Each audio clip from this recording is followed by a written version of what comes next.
Fala moçada, tudo beleza? Professor Bruno Lima na área, aqui novamente com a nossa galera do Estratégia Concursos e dentro desse bloco, resolução de problemas envolvendo frações. Então vem comigo, vamos nessa. Apertou seu cinto aí do outro lado, bateria ligada nos 330, então tá bom. Redes sociais estão aí, Instagram, quem quiser se inscrever no meu canal do YouTube, também Facebook. Vamos embora, primeira questãozinha que eu separei para vocês dentro desse bloco vem dizendo o seguinte. Para aumentar o faturamento, uma empresa determinou que o atendente com maior fração de aproveitamento de vendas durante o período de trabalho de um mês ganharia uma viagem. Todos os atendentes trabalham 25 dias por mês, porém, há turnos de 4, 6 e 8 horas diárias de trabalho. Os atendentes que melhor se posicionaram foram Rafael, que vendeu 52 produtos no mês, cumprindo jornada de 4 horas por dia, André, que vendeu 50 produtos no mês, cumprindo jornada de 4 horas por dia. O Guilherme, que vendeu 84 produtos no mês, cumprindo jornada de 6 horas por dia. E o Marcos, que vendeu 96 produtos no mês, trabalhando 8 horas por dia. Nessas condições, quem ganhou a viagem foi... Aí temos aqui as alternativas, Rafael, André, Guilherme e Marcos. Olha, moçada, tem um cara aqui que pela leitura do enunciado, vocês já sabem que ele não pode ser o cara que ganhou. Que vai ser o André. Por que o André, só de bater o olho aqui no enunciado, eu já sei que ele não vai poder ganhar? Porque olha só, o André vendeu 50 produtos no mês, cumprindo uma jornada de 4 horas por dia. Ele cumpriu a mesma jornada, por exemplo, que o Rafael, que foi de 4 horas por dia. Então esses dois aqui, olha, Rafael e André, eles estão com o mesmo tempo de trabalho diário, 4 horas. Só que o André vendeu 50 produtos no mês, enquanto o Rafael já vendeu 52. Então não tem a menor possibilidade do André já ter sido o cara que ganhou a viagem. Simplesmente por quê? Porque ele já é pior do que o Rafael. Mesmo, né, que tipo, eu sei lá, tô desconfiado que esses dois aqui são os melhores colocados. Não, mas então o André com certeza perde, pelo menos pro Rafael, certo? Então o André, tipo, o André já ficou sem a viagem, tá bom? Essa questão que tá aqui não é complicada não, mas como sempre, a gente vai ter que trabalhar a questão da leitura do enunciado. Olha o que foi colocado.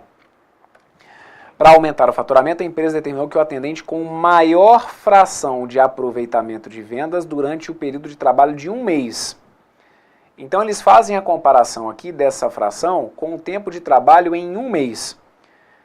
Ele cita então que cada atendente trabalha 25 dias por mês, porém em turnos de 4, 6, 8 horas. Então aqui, por exemplo, o Rafael, ele vendeu 52 produtos. Mas ele trabalhou durante quantas horas no mês? Bem, são 4 horas por dia e ele trabalhou então durante 25 dias. Então qual que vai ser a fração do Rafael? Vejam, como o Rafael trabalha 4 horas por dia, o Rafael trabalha 4 horas, então como são 25 dias, significa então que o Rafael trabalhou durante 100 horas. E aí, qual que é a fração do Rafael, então, nesse mês? A fração, então, da produção dele seria essa. Olha, o Rafael vendeu 52 produtos em um mês de 100 horas, em um total de 100 horas. Então, a fração do Rafael é essa, olha. 52 sobre 100, ok? Já o André eu já descartei. Certo? O André também teria trabalhado 100 horas, mas o André eu já descartei porque ele já vai ficar pior do que o Rafael. Vamos para o Guilherme.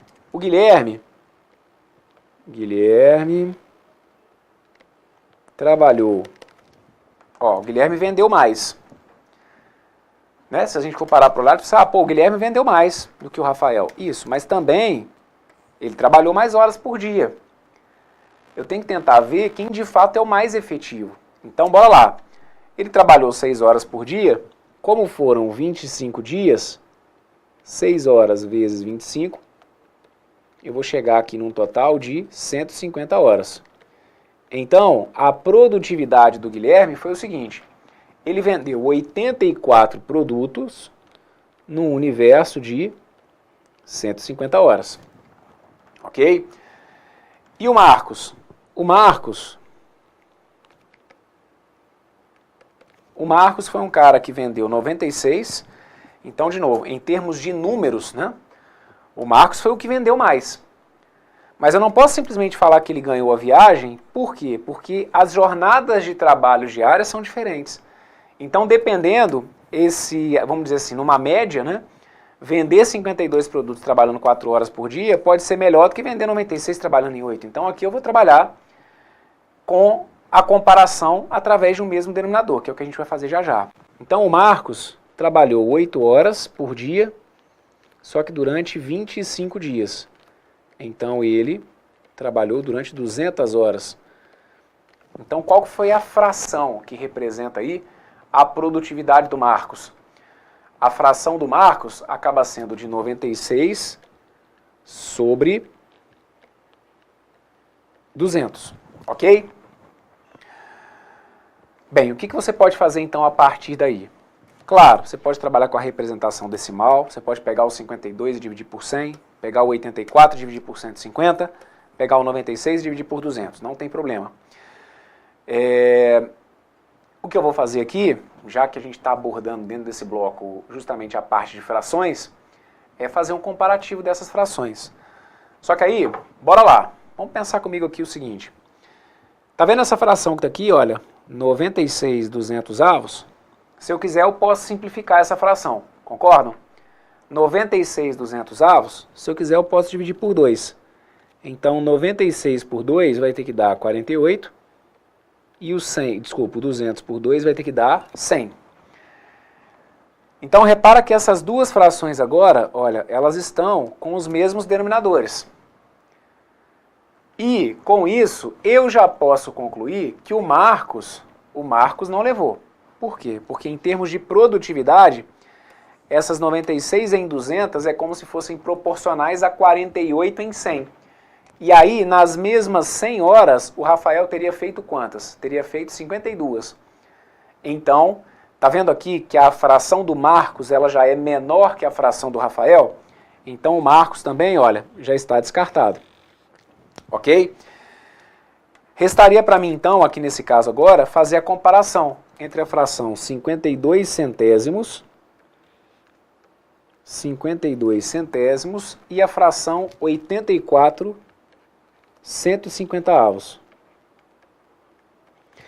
O que você quer fazer? Quer tentar simplificar um pouquinho essa fração? Pode deixar, pode simplificar. Vamos simplificar aqui, por exemplo, olha, por 2. Se eu for simplificar por 2, vejam, 52 por 2 vai ter que dar 26. 100, se eu for dividir por 2, vai ter que dar 50. A segunda fração, se eu pegar aqui, por exemplo, e dividir por 3, ó, 84 por 3, 8 por 3 vai ter que dar 2, acaba sobrando 2, 24 por 3 vai ter que dar 8. Então a gente acaba ficando com 28 sobre 50, ok? Então pronto, aqui agora a gente já conseguiu chegar onde eu precisava. Lembra que eu falei da ideia de você trabalhar com denominadores comuns? Foi o que de certa forma eu consegui aqui, sem nem ter que apelar para o cálculo do MMC na resolução desse exercício. Vocês foram percebendo que pelas simplificações que eu fui fazendo aqui, a gente vai conseguindo eliminar. Dessa fração, eu cheguei nessa. Então 48 sobre 100, eu já descartei aqui a possibilidade do Marcos. Sobraram para mim duas frações, 52 centésimos e 84 150avos. Claro que você poderia trabalhar com a ideia do MMC entre o 100 e o 150. Só que aqui, como essas frações elas são frações que não estão na forma irredutível, fui simplificando. 52 centésimos é a mesma coisa que 26 50avos. 84 150avos é a mesma coisa que 28 50avos. E assim a gente agora consegue perceber que dessas duas frações que tinham sobrado, a maior é a equivalente a 28 50avos, ou seja, a maior é 84 150avos, que na realidade era a fração de quem? Do Guilherme, que acabou sendo então aquele que foi o mais produtivo, indicando, portanto, que o gabarito correto foi a letra C. Guilherme ganhou aí a viagem, ok?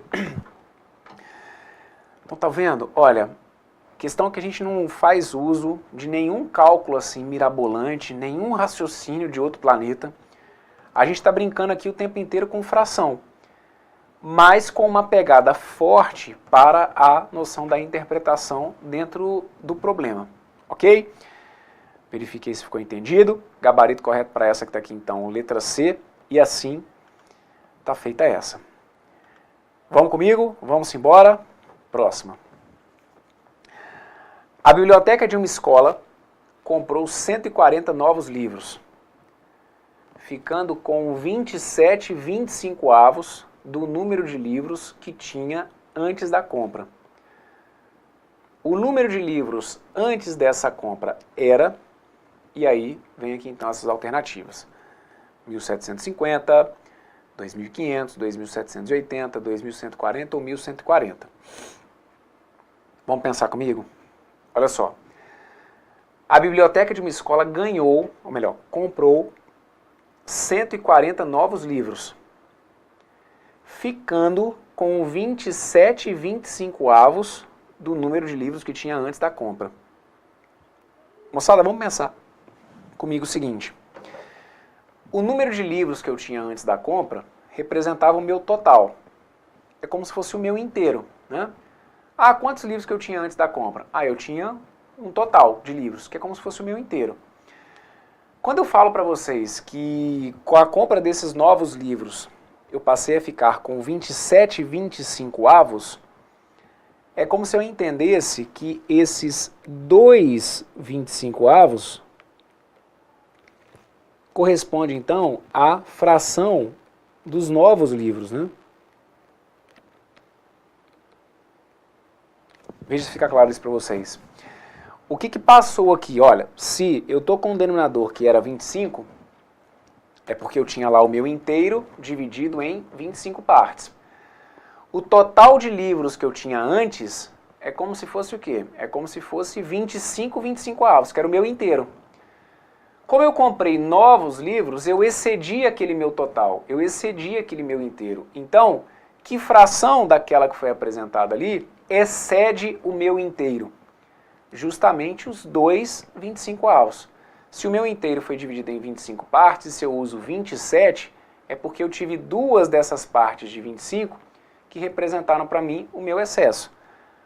Então, aqui nesse caso, é como se eu dissesse para você, então, que esses 2,25 do total, eles equivalem ao quê? Aos meus 140 livros. Ou, de novo, né? É como se você estivesse fazendo isso, olha. É como se você estivesse pegando agora o inteiro. Ó. É como se você tivesse dividido esse inteiro em 25 partes. Ok? E tivesse entendido que esses 140, eles equivalem a duas dessas partes. Se o 140 equivale a duas dessas partes, é como se cada pedacinho desse aqui valesse quanto? Olha, é como se cada pedacinho desse daqui valesse 70. Só que aí ele não queria saber qual que é o número de livros antes. O número de livros antes da compra não era o meu inteiro, o meu 25,25. Então é como se agora eu tivesse que pegar aqueles 70 e multiplicar por 25. Se quiser, pode seguir uma linha de raciocínio tipo essa, meio que com desenho mesmo, né? Mesmo que aqui você não fosse dar o trabalho de fazer um inteiro dividido em 25 partes, mas a lógica do raciocínio com o desenho seria essa. Eu entendo que o meu excesso, ou que a minha fração dos novos livros, foi de 2,25. Só que aí ele diz para mim que esses 2,25 equivaleriam a 140 novos livros. Então, se eram duas partes, 140 dividido para cada uma dessas duas partes, indicaria para mim que 1,25 acabaria sendo igual a 70. Assim, 25,25 acabaria sendo a mesma coisa que 25 vezes 70, ok? Então eu vou deixar a resolução dessa forma e vou apresentar uma outra mais algébrica. Do jeito que eu fiz aqui então, é como se eu tivesse concluído que 1,25 equivale a 70 livros. Dessa forma, o total de livros que eu tinha antes acabaria sendo de 25 vezes 70, que vai ter que dar, então, 1.750, indicando, então, que o nosso gabarito correto vai ter que ser a letra A. Uma outra saída, mas que, de qualquer maneira, eu acho que de alguma forma ia ter que passar por esse entendimento do excesso, né, de observar aqueles 2,25, seria colocar, olha, que 2,25 do total, então aqui eu vou usar uma incógnita, certo? Que é o T, que é justamente o total, 2,25 do meu total acaba sendo igual a 140. A partir daí, se eu quisesse, eu poderia pegar o 25 e passar para o lado de cá multiplicando. Claro, para quem tem facilidade, poderia simplificar, por exemplo, esse 2 com esse 140, não tem problema nenhum, tá bom? Para quem não simplificou, eu poderia deixar indicado então, olha, que 2t acaba sendo igual a 25 vezes 140, logo 2t acabaria sendo igual a 25 vezes 140, vocês vão encontrar 3.500, tá bom? E aí, se 2t é igual a 3.500, é porque o t teria que ser 3.500 dividido por 2, tá bom? Meu t, então, seria de 1.750, de qualquer maneira, confirmando aí que o gabarito correto é a letra A. Então, vou deixar aqui uma primeira resolução, como se fosse mais na base do desenho, ok? E uma segunda resolução, onde eu vou aqui para um raciocínio mais algébrico, de sair usando aqui uma equaçãozinha de primeiro grau, para a gente chegar ao gabarito. 1.750, gabarito correto indicado para vocês aqui na letra A, está feita mais essa.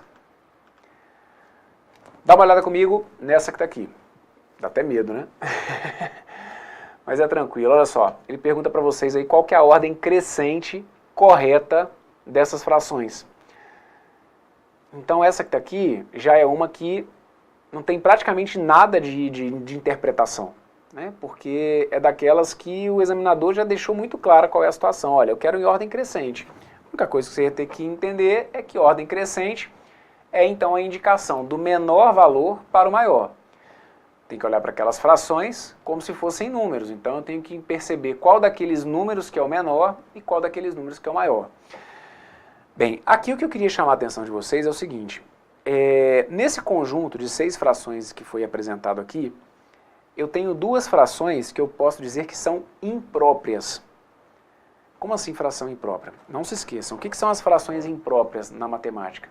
Frações impróprias são aquelas que têm numeradores maiores ou iguais aos seus denominadores. Então eu tenho 2 frações aqui que são 4/3 e 6/5, que são frações impróprias. O que eu estou querendo te dizer é que esses números aqui, eles acabam sendo o quê? Números maiores do que 1, né? Se eu tenho 4 para dividir para 3, se eu tenho 6 para dividir para 5, isso acaba superando 1. Então não tem como, por exemplo, deixa eu mostrar para vocês aqui, olha, não tem como, por exemplo, o meu gabarito correto ser, quer ver um aqui, olha, não tem como, por exemplo, meu gabarito correto ser a letra B. Eu já te antecipo que não tem como o gabarito correto ser a letra B. Por quê? Porque aí eu estou começando a letra B dizendo que esse aqui seria o menor dos números, mas que reparem, é um número que vai passar de 1, porque eu estou pegando 4 para dividir para 3. E aí agora eu estou pegando aqui, olha, 4 para dividir para 6. Só que é claro que se eu for pegar 4 para dividir para 6, não vai dar nenhum. Então aquele número que está ali, o resultado, se você fosse dividir o 4 pelo 6, ia ser um resultado da forma 0, alguma coisa. Então não tem como eu falar para vocês que o 4/3 é menor do que o 4/6. Então a letra B com certeza já estaria, por exemplo, descartada, certo? Assim como a gente poderia descartar, por exemplo, olha, a letra E. Estou só dando uma olhada aqui, uma tacada geral, tá bom? A letra E, eu já vi aqui que também não tem como ser gabarito. Por quê?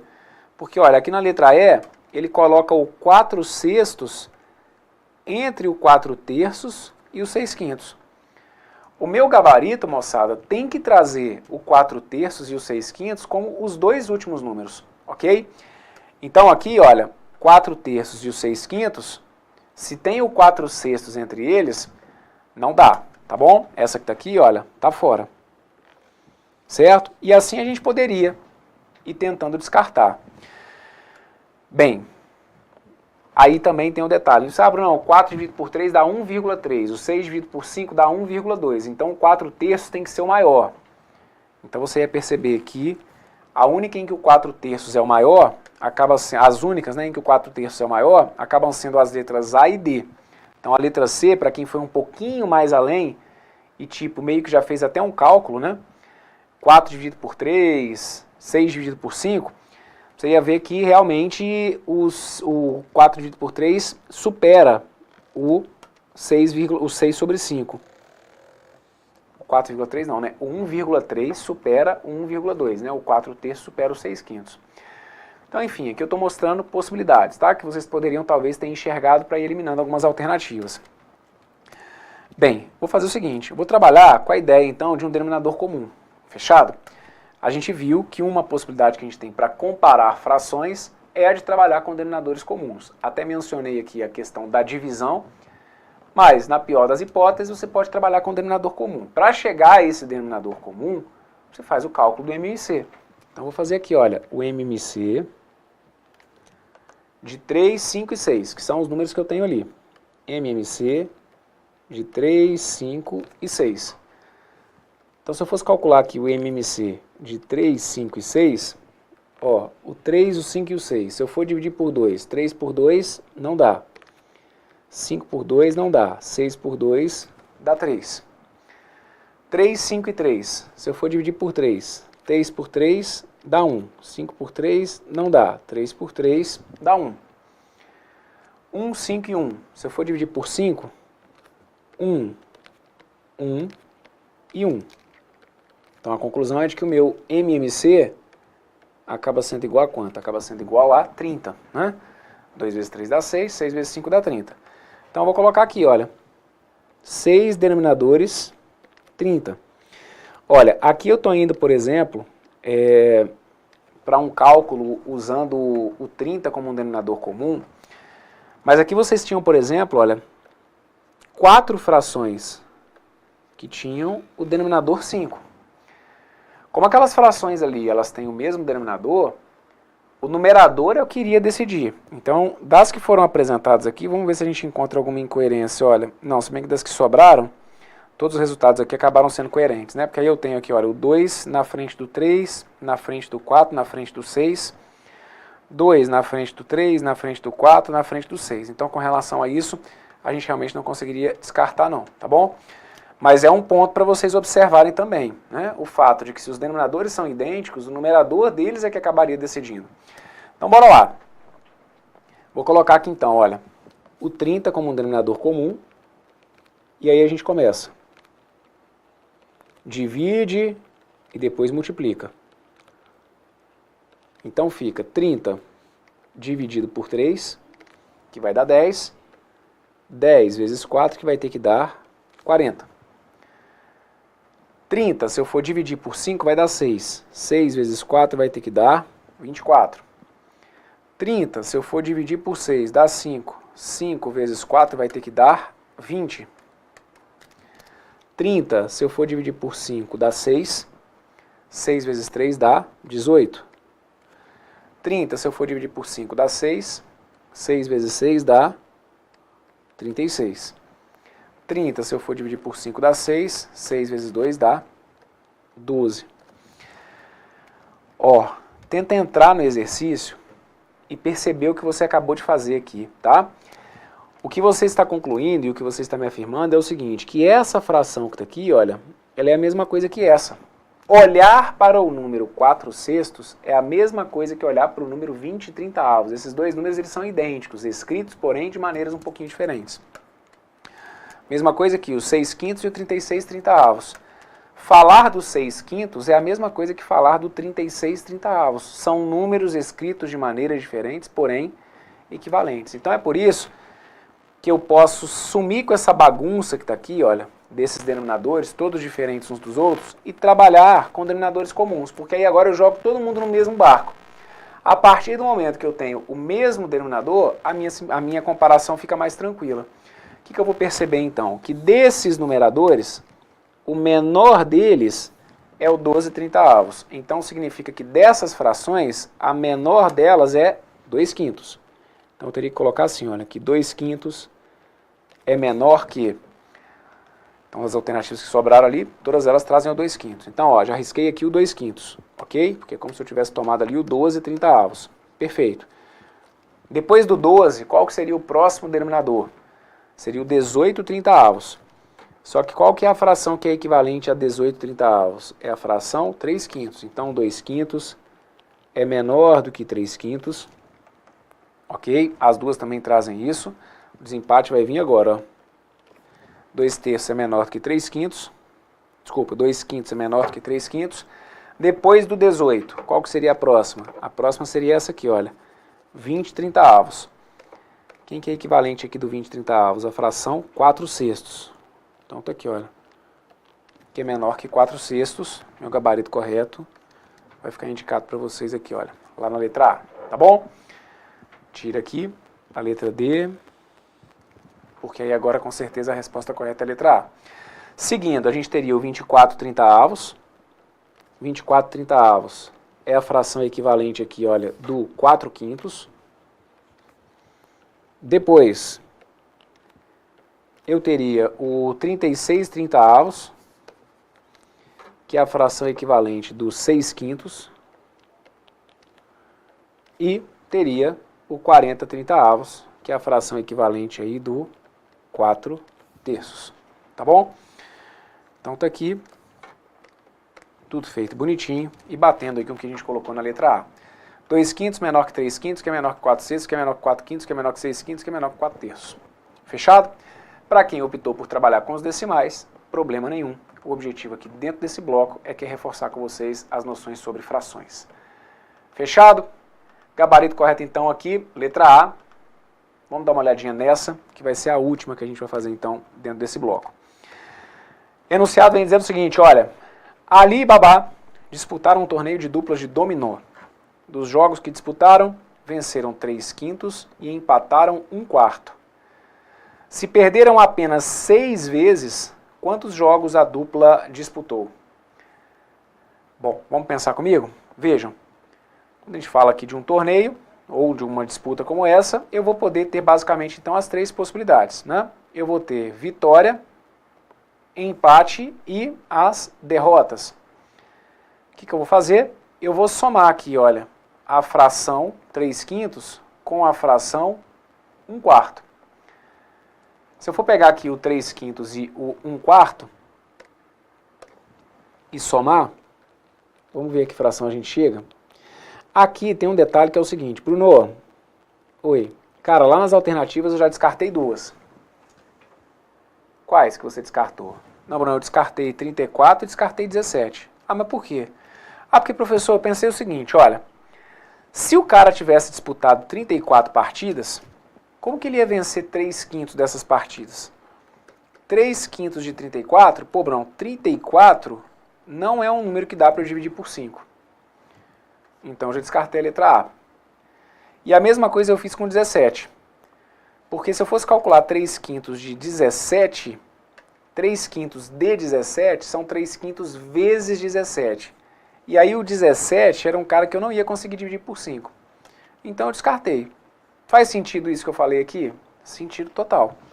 De fato, você vai perceber aqui, olha, que a letra A e a letra B não vão poder ser o gabarito. Ele quer saber quantos jogos que a dupla disputou, então letra A e letra B não. As outras aqui, você pode até brincar de usar as alternativas também, tá bom? Na hora do desespero, se não conseguir pensar, né, a questão de maneira formal, eu sempre falo o seguinte, gente, até para usar a alternativa, de uma certa maneira você tem que estar com o seu raciocínio matemático organizado. Então, se você pegar, por exemplo, e usar a letra C, calcular quanto que é 3/5 de 40, e depois calcular quanto que é 1/4 de 40 e somar com 6, se fechar em 40, é porque é a letra C. Vamos fazer até de brincadeira aqui? Vamos calcular quanto que é 3/5 de 40, ó. 3/5 de 40, 40 por 5 vai ter que dar 8. 3 vezes 8 vai ter que dar 24. Então, se a resposta for a letra C, é porque é como se ele tivesse que ter o quê? 24 vitórias. 1/4 de empates. 1/4 de 40, ó, simplifica aqui o 40 com 4, vai ter que dar quanto? Vai ter que dar 10. Então, seriam 10 o quê? 10 empates. Então, lembra, ele tem vitórias, empates e as derrotas. Foram quantas derrotas? 6 derrotas. Se eu somar isso tudo, tem que dar 40. 24 com 10 dá 34. 34 com 6 deu 40. Pronto. Matei a questão. Gabarito correto é a letra C. Tá bom? Dá para fazer assim sempre? A gente sabe que não. Mas é o que eu falo, gente. Não dá para ir para a prova. Não dá para ir para a prova com a cabeça fechada. Não dá para ir para a prova pensando romanticamente, não. Ah, eu vou querer pegar e resolver tudo. Meu sonho é esse. Mas na hora do desespero, meu amigo, não tem saída bonita, não tem saída feia. Você tem que resolver, certo? Então essas sacadas, elas são decisivas sim. A minha fala com vocês aqui, eu sempre coloco, que é uma fala muito diferente se eu estivesse, por exemplo, lecionando numa turma de graduação, de matemática, da galera de engenharia, de exatas de forma geral, né? A minha fala com vocês aqui é outra. A gente tem que chegar lá para tentar acelerar o processo. E não é pecado nenhum, e digo mais, não é assim tão impossível realmente da gente ficar usando alternativas em provas não, tá bom? De qualquer maneira, é o que eu falei, você está usando aqui um raciocínio matemático, né? Mas tá bom, Bruno, e se não desce, porque aí também não estou te enganando, vai ter hora que o cara vai dificultar a sua vida. Ele vai falar assim, quantos jogos a dupla disputou? O número de jogos é um número múltiplo de 20, é um número divisível por 7, é um número ímpar, aí ele acaba com você. Aí ele não deixa você usar as alternativas, então você tem que saber sair. Se eu fosse, de fato, montar a questão, onde eu chegaria então? Olha, somando vitórias com empates, 3/5 com 1/4. Bora lá. Vou trabalhar aqui com a ideia de um denominador comum. O denominador comum vai ser o 20, tá bom? Se você for fazer o cálculo aí do MMC, de 5 e de 4, você vai encontrar 20. Então a gente ficaria com isso aqui, olha. 20, você divide por 5 e multiplica por 3. 20, se eu for dividir por 5, dá 4. 4 vezes 3 tem que dar 12. 20 divide por 4, dá 3. 3 multiplica por 1, vai dar 3. Então, somando isso tudo que está aqui, você descobre que somar 3/5 com 1/4 é a mesma coisa que você encontrar 15 20avos. Ok? E o detalhe é o seguinte, 15 20avos é uma fração que dá para você simplificar. Então eu já te falei, não precisa ficar com pudor de simplificar a fração não. Cheguei ali a 15 20avos, poxa, mas eu não sei se eu posso simplificar ali, porque aquilo ali é a resposta. É claro que pode. Simplifica, olha para cá. 15 por 5 vai ter que dar 3. 20 por 5 tem que dar 4. Então o que eu estou te dizendo é que vitórias ou empates corresponderam ao quê? Corresponderam a 3/4. Então se liga, a sacada é basicamente essa que está aqui, olha. É como se agora eu estivesse falando o seguinte, olha. Está aqui. Esse é o meu total de partidas, é o meu inteiro. É como se eu estivesse dizendo, deixa eu só ver aqui o negócio, eu fiz conta errada. 20 dividido por 5, 4. 20 dividido... é verdade, moçada, aqui eu viajei. Volta aqui então, volta, que aqui eu montei continha errada, tá bom? Isso aí. Obrigado. Bora lá, ó. 20 dividido por 4, então vamos voltar aqui, ó. 20 dividido por 4 vai ter que dar 5, 5 vezes 1 vai ter que dar 5. Então esquece tudo que eu estava colocando, que aqui agora a pegada é outra, tá bom? Então ficou assim, ó. 20 dividido por 5, 4, 4 vezes 3, 12, 20 dividido por 4, 5, 5 vezes 1, 5. Então a gente vai chegar aqui na realidade a 17 20avos, certo? 17 20avos, aí aqui nesse caso vai ser uma fração que a gente não vai conseguir simplificar, ok? Então o que eu estou concluindo aqui é que 17 20avos equivalem ao total de vitórias ou empates, certo? Então aqui é como se eu estivesse fazendo isso, olha, eu peguei lá o meu inteiro, dividi ele em 20 partes e 17 dessas 20 partes ficaram para vitórias ou empates. Significa então que as últimas 3 dessas 20 partes, concordam comigo?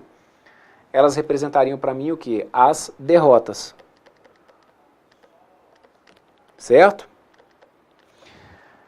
Então, ó, 17 das 20 partes representariam vitórias ou empates e, consequentemente, 3 das 20 partes representariam para mim as derrotas. Como ele colocou para mim que ele perdeu apenas 6 vezes, é como se esses 6 tivessem que ficar distribuídos aqui, olha, igualmente entre aqueles 3 pedaços. 6, se eu fosse dividir por 3, ia dar quanto? Ia dar 2, 2 e 2. Indicando, então, que é como se eu estivesse dizendo que 1/20 nessa história equivale a quanto? Equivale a 2. Se eu quero saber o total de jogos, é como se eu quisesse saber os 20/20, né? O inteiro. Então seriam o quê? Seriam os 20, na verdade, seriam os 20 vezes 2, e aí 20 vezes 2 que a gente acabaria chegando ali nos 40 que a gente tinha colocado, tá bom? Então aqui, olha, o total de jogos seria esse então, olha, seriam 20 vezes 2, que acabaria dando os 40, certo? Essa que está aqui, uma saída usando o desenho. Uma outra, talvez um pouquinho mais algébrica, seria a de entender que as derrotas acabaram equivalendo a 3/20 do total. E essas derrotas totalizaram 6. Então, se derrotas equivaleram a 3/20 do total, esse 20 eu posso passar para cá multiplicando, deixando indicado que 3t acaba sendo igual a 120, e assim o meu t acaba sendo 120 dividido por 3, que vai me levar então para um total de 40 da mesma forma, ok? Essa aqui então foi a minha segunda resolução. Na realidade, a terceira, né? Que a primeira mesmo que eu dei para esse exercício foi usando as alternativas. Tá bom? Então você ia ver que a letra D não ia fechar e que a letra E também não ia fechar o seu enunciado. Então o que eu fiz aqui? Somei 3/5 com 1/4. Naquela pegada de observar que não dá para eu somar frações com denominadores diferentes. Fui atrás então de um MMC, que foi o 20. Dividi 20 por 5, 4, 4 vezes 3 deu 12, 20 por 4, 5, 5 vezes 1 deu 5. Então a gente chegou à conclusão de que vitórias ou empates equivaliam a 17/20. Então é como se fosse aquele meu inteiro dividido em 20 partes, e 17 partes eram vitórias ou empates. As outras 3 partes, consequentemente, eram as derrotas. Os 3/20 equivaliam então a 6 derrotas. Se eram 3 partes que totalizavam 6, cada uma dessas partes equivaleria a 2 jogos. Multiplicando isso por 20, a gente chegou a 40. 20 vezes 2, 40. Tranquilo? Ou, conforme eu coloquei para vocês aqui, a gente usando aqui uma saída mais algébrica. Ok? Gabarito correto para essa que está aqui, então, letra C está feita essa. E com isso, a gente fecha, então, esse bloco que aqui foi colocado. Tá bom? Veja aí se você entendeu. Se teve dúvida, volte, me acompanhe novamente. E se tiver tudo perfeito, me despeço por aqui. Tudo de bom para vocês aí, um forte abraço, fui!